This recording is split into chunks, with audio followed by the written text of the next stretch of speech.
It's finally here and it's glowing, it's working. And I mean, not the Elecraft KX2. I have this radio for 6 years already, and of course it's working. I have in mind this glowing diode, which manifests a new feature, a new add-on to my old Elecraft KX2, and this is Elecraft KXIBC2 internal battery charger. Is it worth the money it costs? What are the benefits of using it? And how easy and convenient to operate it is? Stay tuned. So what could be the situations of using the internal battery charger in the KX2? I can see at least 3 cases where the internal battery charger will be involved in being in the field or being in the shack. The first situation, probably most trivial, is like, you are using the external power supply like this Pro Audio Engineering power supply. It's low noise and it really works very nicely. It provides 14.4 volts and up to 4 amps, plenty of power, and it's very good suitable for the IBC internal battery charger, because for the charger to work properly you need at least some 14 or 15 volts of external power supply if you want to charge your battery, the internal battery, fully. Because accordingly to the user manual, the external voltage applied to as a power supply should be at least 2 volts higher than the internal battery level at that time. Could be less, could be up to 1.25 volts higher, but then the charging current drops dramatically from 250 up to 100 milliamps only.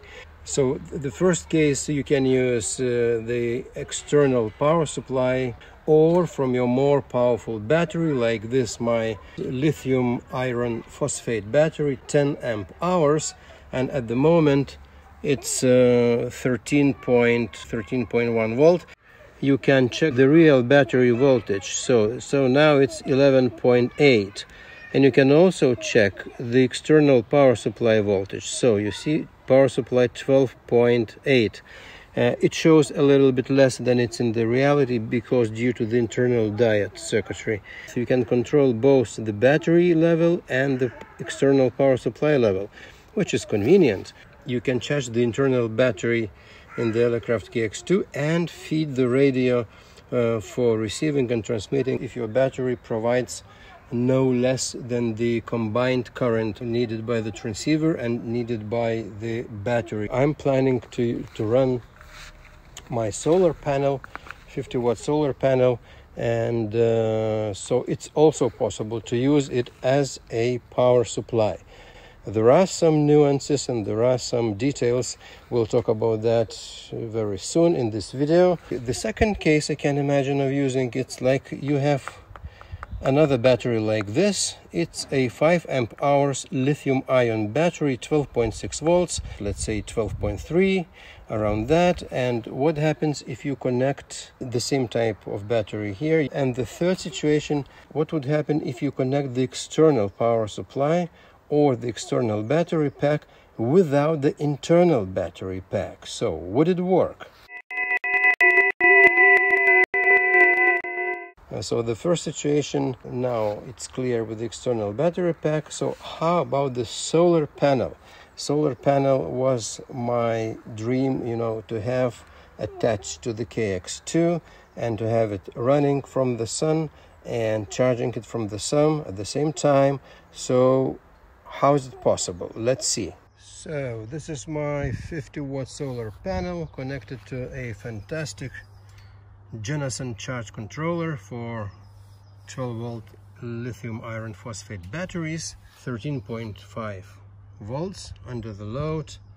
It provides nearly 2 amps of current for this 10 amp hours battery. So in theory a thought. Maybe I could use the Jenison charge controller to feed and charge Elecraft KX2 with KXIBC2 installed, but that was not the case. It turned to be the Jenison GV10 only works with the battery connected. If you disconnect the battery, there's no voltage on the battery clamps. The only probable solution is to use just an ordinary buck converter, which may, regulate voltage from like 20-21 volts from the solar panel. That's a standard voltage which solar panel releases under the full sunshine, convert it down to some 14 or 15 volts. The only important thing is your buck converter should be constant current and constant voltage. Alright, so what I've done now, I've disconnected the Jenison charge controller from the solar panel, and I connected the panel straight to my homemade buck converter, which produces 14 volts out of 20 volts which are coming from the solar panel. Let's see what happens if we connect this setup to the radio, and we need to watch this LED. Yes, you see, it glows. The LED is glowing. It means the charging takes place. It produces the required current, 210 milliamps. If I switch the radio on, see what happens.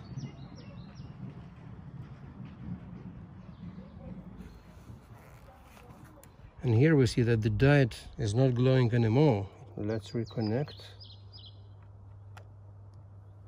Okay, so it seems that, when you switch on and off the radio, you need to reconnect the power supply. Otherwise, the KXIBC2 somehow doesn't start automatically. But so now we see, with the more sunshine shining, total current provided by the solar panel now is almost 400 milliamps.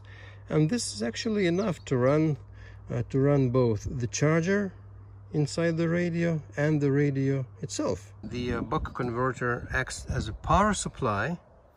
This is a dummy load connected to the radio, and now let's see, and we see that the charging LED is glowing. Let's try to transmit something. And it's 5 watts, and it's around 1.8 amps of total consumption. So, and it's still enough of steam from the solar panel and the buck converter to produce enough of current and voltage for the system to run. And the diode, the charging diode, is glowing. Nothing, it's, nothing changes. The system with the solar panel works. So, all right, our next situation is that we have my 5 amp hours spare battery, lithium ion battery, homemade. There's a link in the description how to make one yourself. So this battery is charged, and it's around 12.2 volts now under the power meter. So, and this battery is connected to the radio, and you see nothing's glowing. The radio reads the power supply being 1.9 volts. That's a bit less than the power meter due to some internal diode in the radio, and the battery is 11.7. so there's no enough of overhead voltage.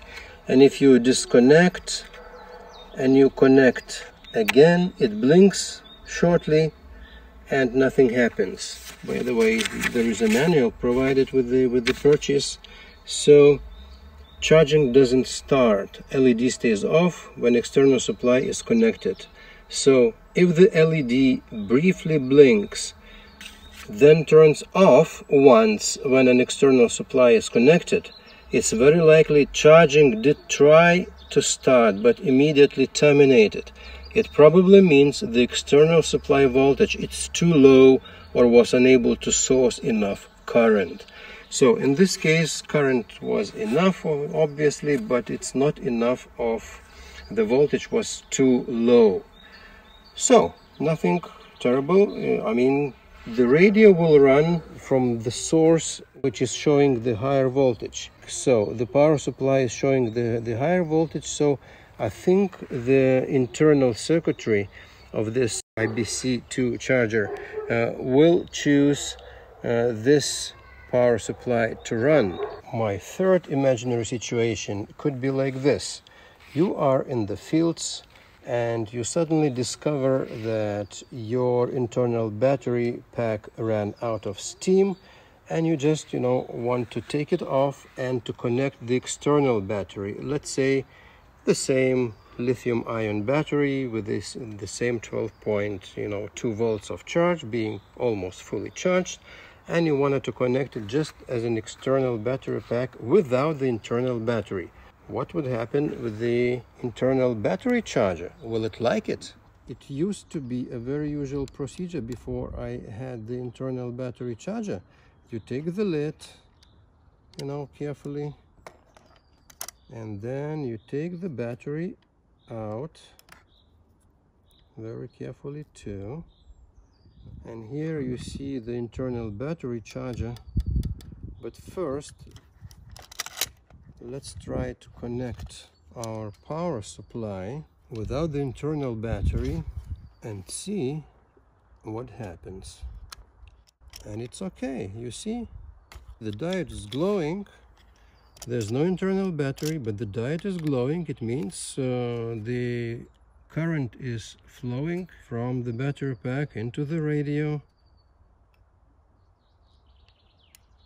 All right, radio is working even without the internal battery pack. The internal battery charger allows for connecting the external battery pack with no particular difference. The only funny thing is that it shows the battery level 11.1 volts and it shows the power supply level 11.8 volts. So it measures power supply correctly, but it also indicates the battery level.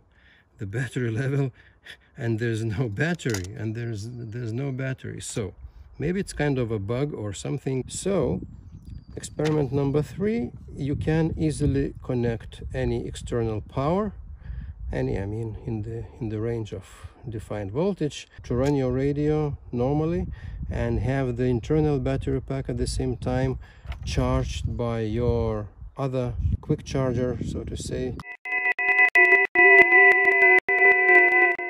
Alright, so as the lid is off, let's peek inside and see how's this KXIBC2 board installed here. First of all, I had to remove this board, KXIO2. I had it, installed before, and it's a real-time clock plus some functionality of controlling some external devices. I've never used it. In order to install the charger's board, you need to remove this one. If you know what to do with this actually functioning board now, let me know in the comment section. As we get this old board removed, we have to install exactly the same size board of the internal battery charger. It only takes, to take this panel off first, unscrew a few screws, and to seat the panel onto the contact pins. You can't see it from here, but they are there.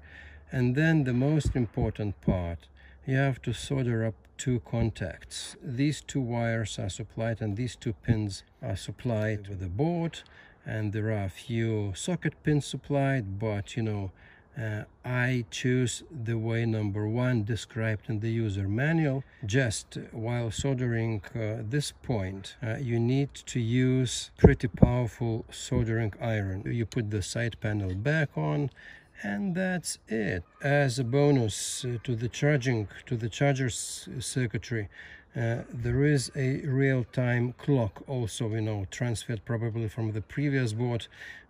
The same idea, at least. I've done a short experiment over the night. I'll show you what's going to happen with the real-time clock. After you set it up, is the time correct? To set time after you have KX2 connected to the Elecraft KX2 utility, it's strongly advised in the manual to update your utility to the latest version, because if you have utility version not updated, the older one, the set time will be just grayed out and you won't be able to use it. You press set time. You choose what time, UTC or local, you would like to have it displayed on the screen on your radio. So I chose UTC. I press OK. And when I press OK, the time on my radio should change. Okay, I press OK now on the computer. Oops, it's the same. PC and KX2 time is the same. Alternatively, you can push number 1 and adjust hours while rotating the VFO knob. So let's try.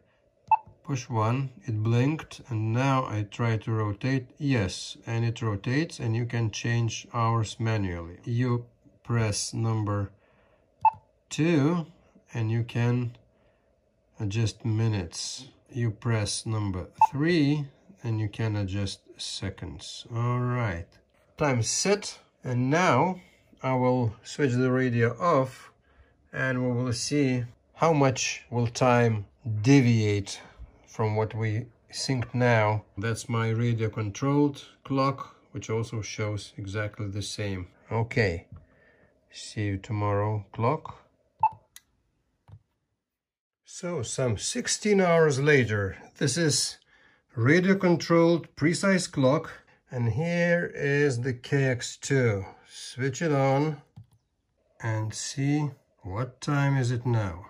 Basically the same time, just all right, some 6 seconds ahead. The real-time clock in the Elecraft KX2, or in this new module KXIBC2, kept the time running more or less precisely. All right guys, summing up over a coffee. Elecraft KXIBC2 internal battery charger. Does it make performance of the Elecraft KX2 any better or any more convenient? The main benefits of the Elecraft KXIBC2 internal battery charger are a few at least. The major one probably is that you can charge the battery, the internal battery of Elecraft, without taking it out of the box. This procedure is pretty annoying for many, including me. The second feature, which is also pretty valuable, is with some certain conditions that that you provide enough of current for both charging the battery and both running the radio, including on receive and on transmit, you can really have a prolonged usage of the battery. Even if it's charging pretty slowly, the charging rate is just 1/10 of the capacity in amp hours of the whole battery, so which is 250 milliamps in this case, which this charger provides for.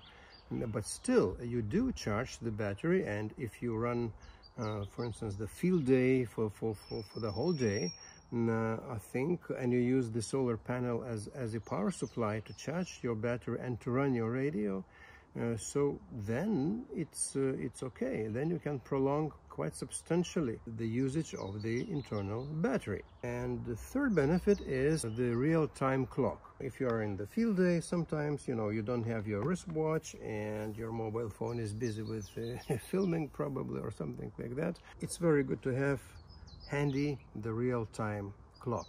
The biggest drawback is a price. The price is $139, excluding shipping and excluding taxes if you are not in the United States like I am in Europe. So all in all, the final price might reach like around $200. $200 is a lot for a charger, I would say, and you can buy an entire cheap radio for this money, but still. So with this said, guys, thanks for watching. Please leave your comments in the comment section. Have you bought already the KXIBC2 internal battery charger? for your internal battery. Do you like it? So what's your findings? What probably problems you faced in installing it and using it? So it's all very important to share the knowledge on this channel. That's my goal. Please consider subscribing if you like what I'm doing. Please consider buying me a cup of coffee. You know, I need coffee while making videos because it helps me running. Thanks for watching again. Peace and victory for Ukraine. See you in my next videos. 73. This is Linas, Lima Yankee 2 Hotel.